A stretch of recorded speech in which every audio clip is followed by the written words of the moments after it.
Coach Brooks, I want to say thank you so much for coming on the show with us today. We're on here with Coach Kenny Brooks. He is the head basketball coach here for the University of Kentucky for the women's program. He's in his first season. And Coach, I just want to say thank you for coming on today, and also congratulations on what has been such a phenomenal year. You have been super successful in this sport other than here at Kentucky. And first thing I just kind of want to talk to you about today is how do you think this is not really our theme, and we'll get off this quickly, but how do you think the season's been so far for your first year? The season's been wonderful so far, and a lot of people, the first thing they'll look at is your record, being 15-1 at the time. But the main thing for us is the process. And we're here, and yes, our goal, and we have to win basketball games. Yeah. But we're also here to mentor, educate young people, and the group that we put together, they've been phenomenal. They've come together so quickly to form a unit and work well together, and we assembled a group of young women who are willing to sacrifice a little bit of themselves for the betterment of the team, and it all shows, every time we go out and we play, and they've continued to get better and better. And as a coach who's been doing it for 23 years, you start looking for different things other than just the wins and the losses. How are we affecting young people's lives? Are they getting better as people, as basketball players? And with this particular group, it's been exactly that. So that's what makes it such a success so far, what we've been able to endure, and it makes you want to come to practice every day with a smile on your face. You talked about becoming better and being a better person, being a better player. I said at Media Day, and you said, I don't know how great we're going to be this year. And I feel like, and correct me if I'm wrong, some of that was due to some injuries that you had seen, and it transitions new. Mm-hmm. How do you feel like this team has responded, and your girls and ladies, how they've responded to maybe having to step into different roles due to some injuries? Of course, Georgia, a lot of people watching this are going to know her. Yeah. But how have your other players adapted to maybe not having to play the exact role they thought they would when they came here? Yeah, there were so many unknowns as we were going into the season. You mentioned we had a couple of injuries that could have been catastrophic to our success this year. But just the mentality of the players who had to step up, and some people have stepped up into different positions, more prominent roles that they've never had to encounter before. So that was the reason for concern. I don't know how Tiani Key is going to handle playing 30-some minutes a game, because she's never played 30-some minutes a game at the Division I level. Clara Strack, was always a backup. She was thrust into more of a leadership role and a more prominent role. Didn't know how she was going to react. And then we had to take like Amelia Hassett, and she was really a power forward, but she had to start learning how to be a small forward. And so, at the time, you didn't know what to expect. As they have assembled and really gone through and been together for a couple months, I'm tickled with what they've been able to do, the sacrifices, the adjustments that they've made, their willingness to conform to try to make the team better, and that's what's made it probably two of the most enjoyable months of my coaching career, just because the adversity or just assembling a whole new group and how well they've come together. A lot of times on these we talk about leadership. And people like yourself, people like some of our other guests, are lead at the highest level and are on a huge platform, have a huge spotlight. How important is it, though, to have those self-led, those players that have those qualities as well of leading? I know, like we talked about Georgia, you talked about you had to have the backup step up and be that. How important do you think it is to have the leaders within the team outside of yourself and the staff? Well, it's a necessity. If you do not have that, you won't have a successful program, because you need that force, that someone who's going to echo the sentiments that you talk about day in and day out. And we have that with Georgia Amore. It's almost like a cheat code for a coach. She's an extension of me. I've affectionately called her my mini-me. And when I listen to her do an interview, it feels like it's me talking, because we're on the same page with so many different things. So when they leave practice and when they go into the locker room, or whether they're at the apartment complex, with each other, I know that sentiment is being shared, because Georgia shares the same as I do. And it's just really, as I mentioned, it's a cheat code, because she's such a great leader, and she's an extension of me on the court. And so to have her, that presence, is a necessity, and it's a big reason why we've come together so quickly, because the message is being echoed throughout the program at all different areas. going back for you, when you came here, I sat in that press conference, the opening presser, huge crowd that day in you guys' gym, and Mitch Barnhart said, when the idea was dropped on my desk to call Kenny Brooks, I was like, am I wasting a phone call? Was that guy going to even answer my call? He's been so successful. Before we go into your path of how you got here, why Kentucky? Why not? Yeah. You know, it's the mecca of basketball, and obviously, so many people follow the men's team with their success, and rightfully so. And I think I said it in my press conference. I just felt like with that sort of backing, if you have Kentucky and you have basketball, that's what we are as well. You know, so why not have the same type of fanfare, support, and success that the men have had? And I think it was a sleeping giant, and it was just, you know, waiting to be awakened. And this opportunity, everyone knows Kentucky basketball. You know, I grew up, I knew the Rex Chapmans of the world. I knew the Kenny Skywalkers. I knew, you know, Mel Turpin, Sam Bowie's. I'm going way back. I'm not just talking That's about, awesome. you know, what's happened here. So everybody knew about Kentucky basketball. And as an African-American aspiring coach, one of the people that I always looked up to was Tubby Smith. And to be able to Legend. watch him and just the brand. You know, the brand. When I was 13 or 14 years old, I had a Kentucky hat that I wore all the time. Now, I wore it because it had the Power K on it. That Power K, yeah, for yeah. Kenny at the time, but, you know, full circle moment, you know, years later, you know, now I had a chance to be the head coach at the University of Kentucky. And I just felt like it was waiting to be taken to a different level, and so why not try it? And with everything going on in the college landscape, you want to align yourself with a situation that's going to put you in a great position to be successful. And with the backing of the SEC and Kentucky brand, I just thought this would be a wonderful opportunity. And that's amazing. And I love your take on that of, you know, even though they've had success here in this women's program, but then they've had success in that men's program, like you said. And to say, hey, we just see how passionate the fans are. And I'm sure that new arena played a new role. The facilities played a role. It's all great. We can build something special here, and it's clear you guys are doing that. As far as for you, how did you get your start? We all know you as the coach that takes Virginia Tech to the Final Four, and you're coming on the scene in a sport that right now, it's always been popular, but women's basketball right now is growing in a way that it's never grown before in popularity. How did you get your start, and what leads you to Kentucky outside of just Virginia Tech, which was great? Yeah, you know, I think it all starts with, like it does with most people, in my hometown, my upbringing. You know, the old adage is, you know, it takes a village to raise a child, and I had a village. You know, and, you know, whether it was my mom, my dad, you know, my aunts and uncles, or just the local church, or local people who invested in young people. And it gave me an opportunity to see the world and see what it was like. I was from a very small town in Virginia. Not a lot of people left that area, but I had big dreams. And, you know, I just talked to my old high school coach the other day, and if it weren't for him, you know, he helped me. You know, he would make me cut his grass, which was probably about this big, and he would send me to basketball camp, which I couldn't afford to go to. You know, and it was people like him who invested in me, who saw something in me, who gave me an opportunity to dream big. And so I was able to achieve a scholarship at James Madison University.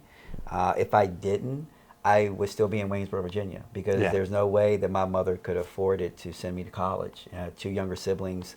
You know, she worked two jobs to make ends meet, and she did so many wonderful things for me. And she never allowed me to not pursue something that I really wanted. She wanted to give me every opportunity that she could. And so I got the scholarship. I went to James Madison University. I wanted to be an NBA player, just like everybody else. Just like the common dream. But quickly I learned that, hey, you know, as a 6-foot point guard, you know, maybe you need to be more Allen Iverson-esque to be able to do something of that nature. And but I knew I wanted to stay around the game.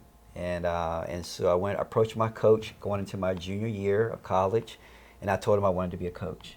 And Lefty Driesell was my coach, legendary Lefty Driesell in the Hall of Fame. And he started coaching me differently. Instead of like just treating me like a player, he, you know, incorporated me into some of the meetings. Hey, Kenny, you want to be a coach, you're going to have to be able to do this and do that. And so I graduated, had a year out in the real world, and then he called me And my interview for my first coaching job went like this. Hey, Kenny. I said, yes, sir. He said, you still want to coach? I said, yes, sir. He said, be here on Monday.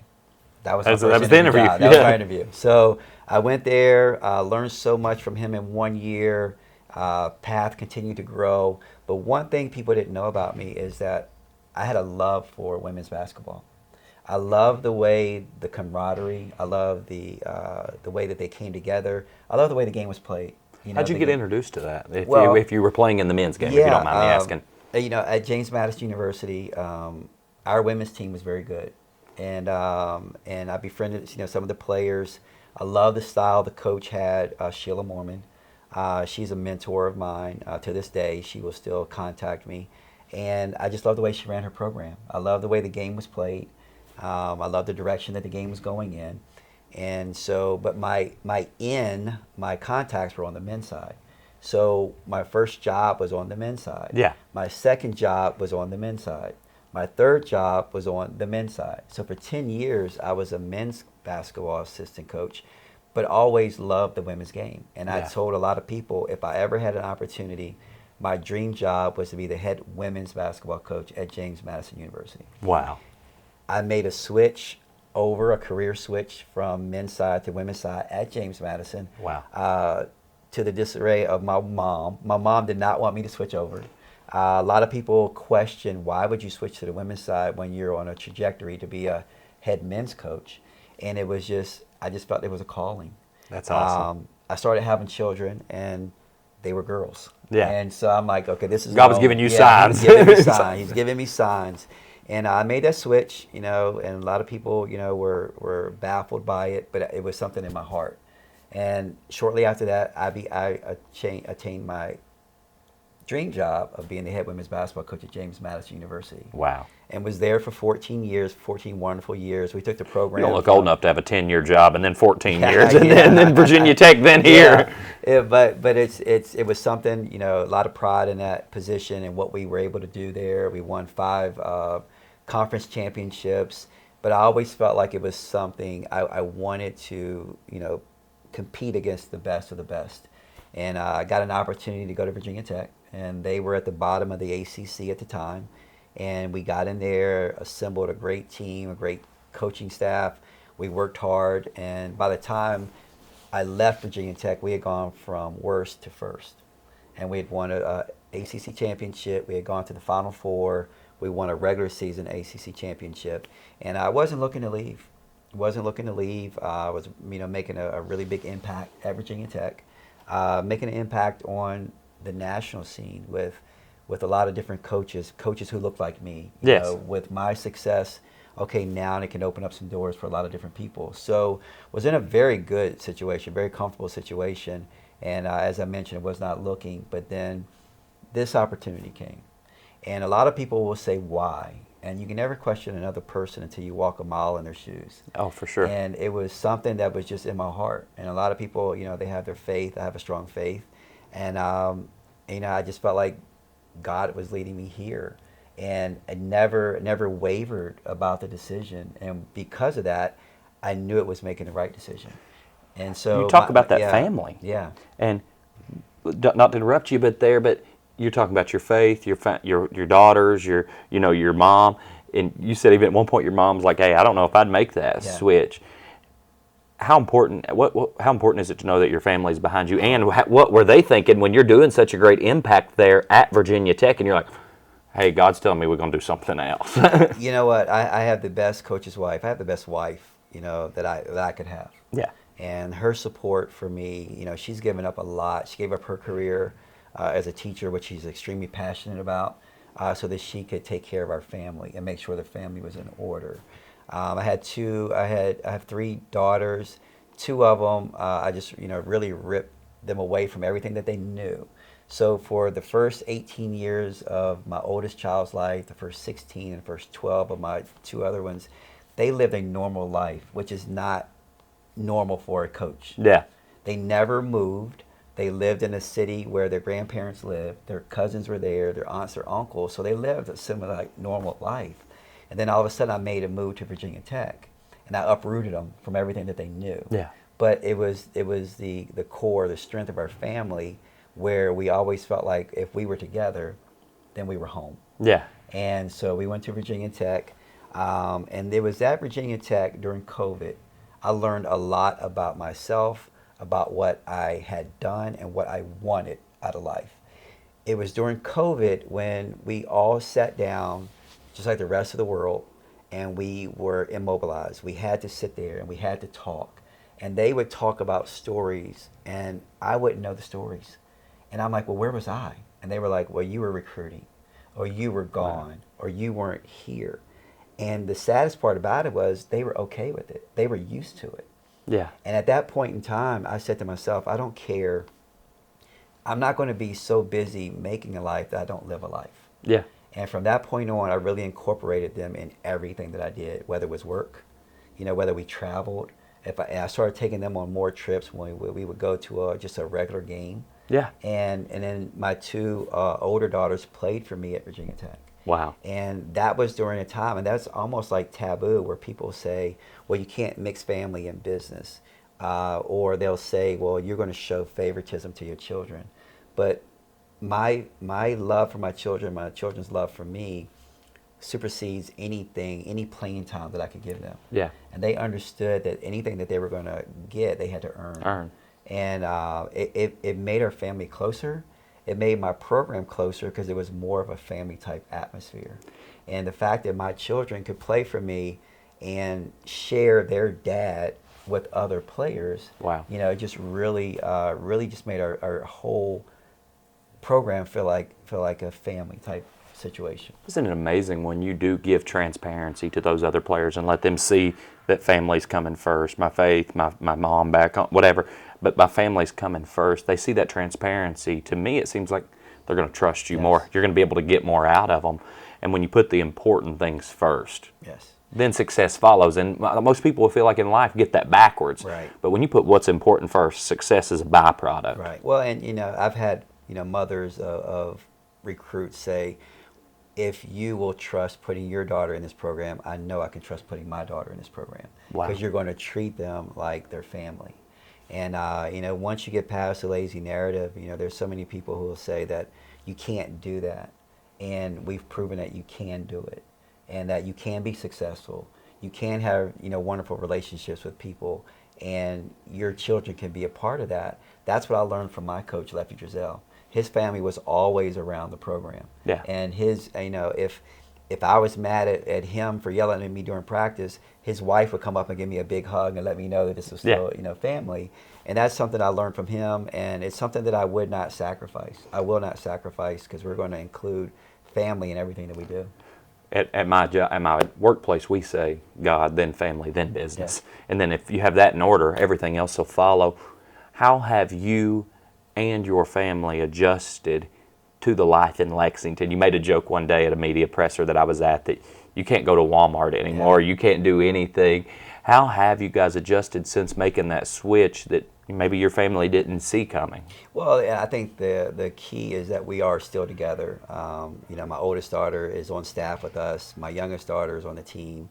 My middle daughter is married and moved to France, but she's come back and been able to experience, some part of Lexington. We all love Lexington. It's different than anything that we've ever encountered before. It's a bigger city, more things to do, more people, more eyes on you. For sure. But the one thing about Kentucky fans, they're very knowledgeable and they're very respectful. I can be at dinner and I can see someone who looks like they know who I am and they want to say something, but they'll wait till we finish dinner and come over and then introduce themselves and talk about their excitement for Kentucky.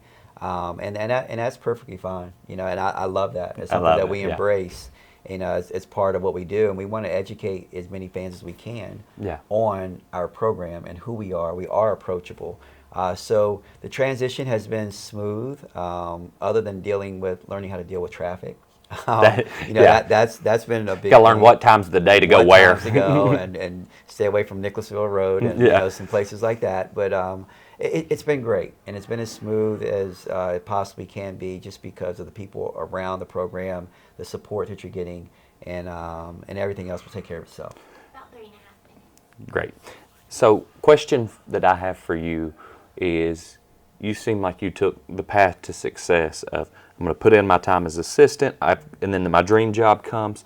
Then, the opportunities that God gives us just doesn't stop. Mm-hmm. What advice would you give to someone as we start to work on closing this out, that see that the success that they're wanting to reach seems so far away?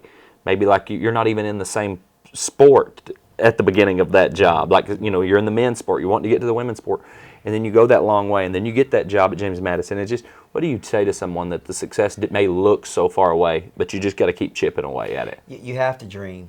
You really do. You have to have your dreams, but you have to be where your feet are. Yeah. And, you can't, dream so big that that's all you think about, and you don't do your job where you are at that particular time, because you learn so many life lessons every day. Wow. Every day. And if you are where your feet are, you're going to learn from those lessons. And you're going to become really good at what you do. And then when you become really good at what you're doing, then that's when the next opportunity comes. And then if you're where your feet are then, and you work your best, then that's what's going to get you another promotion. If you dream too big and want to skip steps, even if you get to that point, you're not going to be ready. Yeah. And I'm the coach that I am today because I've learned from experiences that I've had along the way. And then when people try to look at your experience and they ask you about your path, I always tell them, my path is my path. And you can't emulate my path. No. My path was so unorthodox. Everyone's got to run their own race. You got to run your own race, and your own race, and you have to be ready for your race.